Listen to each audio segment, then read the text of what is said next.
अलबेले किस्सों की दास्तां के सिलसिले शुरू हुए बनके कहानियां कहानियां।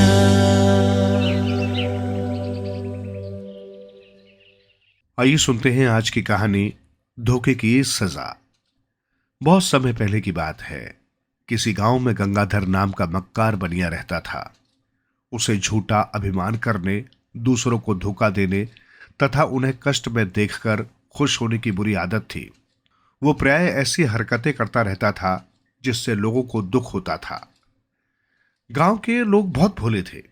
वे गंगाधर के झांसे में आकर अक्सर मुसीबत में फंस जाते थे। जब मुसीबत में होते तो वो उनके साथ झूठी सहानुभूति जताकर उन्हें अपने पक्ष में करने की चेष्टा करता रहता था।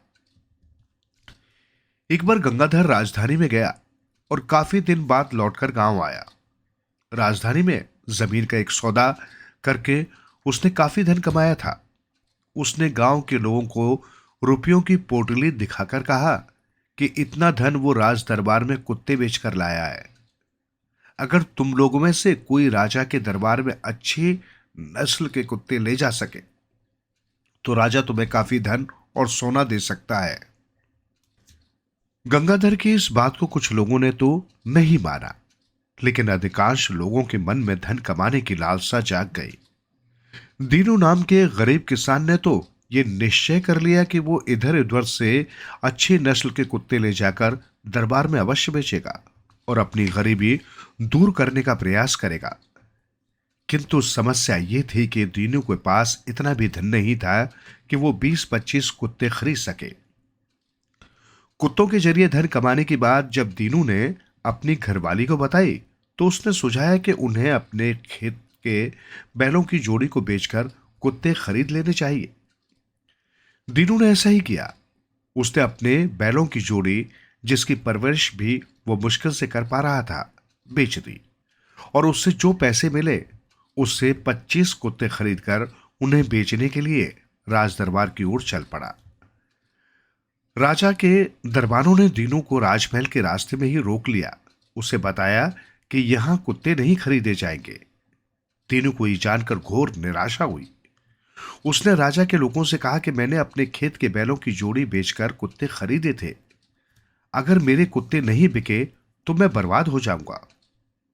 परंतु उसकी मजबूरी पर किसी ने ध्यान नहीं दिया। इस पर दीनू ने अपने कुत्तों को महल के सामने एक पेड़ के नीचे खड़ा कर दिया तथा स्वयं जोर जोर से रोने लगा। शाम तक किसी ने उस पर ध्यान नहीं दिया। संयोग से शाम के समय राजा छत पर घूमने निकला तो उसने दीनू को रोते देख लिया और उसे महल में बुला भेजा। दीनू ने रोते हुए कहा, महाराज, रूपगढ़ गांव के बनिए गंगाधर ने मुझसे कहा था कि आप मेरे कुत्तों को खरीदकर काफी धन तथा सोना देंगे। अतः मैंने अपने बैलों की जोड़ी बेचकर कुत्ते खरीद लिए और आपके दरबार तक ले आया। राजा चतुर और दयालु था। उसे यह समझने में देर नहीं लगी कि गंगाधर नाम का कोई व्यक्ति मक्कार है। उसने भोले भाले दीनू के साथ धोखा करके उसे मुसीबत में डाल दिया है। अतः दीनू को सांत्वना देते हुए राजा ने कहा, घबराओ नहीं, हम तुम्हारे कुत्ते अवश्य खरीदेंगे। राजा ने दीनू के सभी कुत्ते खरीदकर उसे ढेर सारा धन और सोना दिला दिया। दीनू खुश होता हुआ गांव लौट आया और सबसे पहले उसने गंगाधर को ही इसकी सूचना दी। बोला, भाई जी, आपने मुझ पर बहुत बड़ा उपकार किया है कि मुझे कुत्ते बेचकर धन कमाने की युक्ति बताई। देखो, राजा ने मुझे कितना सारा धन और सोना दिया है। दीनू के पास इतना धन और सोना देखकर गंगाधर के पांव तले से जमीन खिसक गई। उसने सोचा, मैंने तो इसे धोखा देने और बेवकूफ बनाने के लिए ऐसा कहा था। ये तो कुत्ते बेचकर सचमुच खुशहाल हो गया। इससे पहले के लोगों को इसकी जानकारी हो, मुझे कुत्ते बेचने के लिए राजा के दरबार में पहुंच जाना चाहिए। गंगाधर ने मुंह देखी खुशी जाहिर करके दीनू को विदा किया। अपनी संपत्ति को कई गुना करने के चक्कर में गंगाधर ने 2 ही दिनों में अपनी जमीन, जायदाद, सोना चांदी और दूसरा सामान बेचकर नकदी प्राप्त की और उसने सैकड़ों कुत्ते खरीद लिए। कुत्तों की संभाल के लिए भाड़े के कुछ मजदूर साथ लिए और उन्हें बेचने के लिए राजमहल पहुंच गया। दरबारों ने उसे भी राजमहल के द्वार पर ही रोक दिया और बताया कि यहां कुत्ते नहीं खरीदे जाएंगे।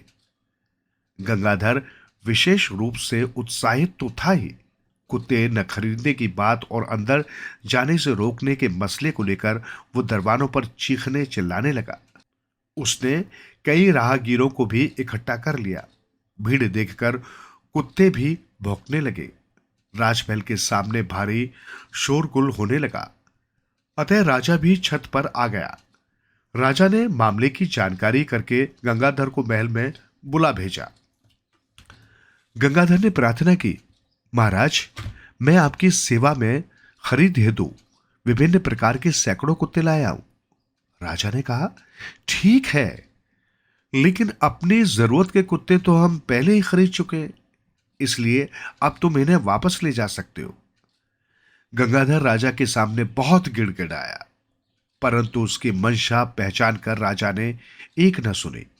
मजबूरन उसे कुत्तों के साथ मुंह लटकाकर उल्टे पांव लौटना पड़ा। अपनी मजदूरी नहीं मिलने के कारण उसके साथी भी कुत्तों को छोड़कर भाग गए। उसके कुत्ते भी रास्ते में जंगलों में भाग छूटे। गंगाधर का धन कमाने का सपना टूटकर बिखर गया। रास्ते में अकेले चलते हुए उसने सोचा, अपने धन को कई गुना करने की फिराक में मेरा अपना धन भी गया। दूसरों के साथ धोखा करने के कारण मुझे ये सजा मिली है। मुझे लोगों की भावनाओं के साथ खिलवाड़ करना बंद करके अपने स्वभाव में परिवर्तन लाना चाहिए। उसने संकल्प लिया कि भविष्य में वो किसी को परेशान नहीं करेगा और लोगों के साथ अच्छा व्यवहार करेगा।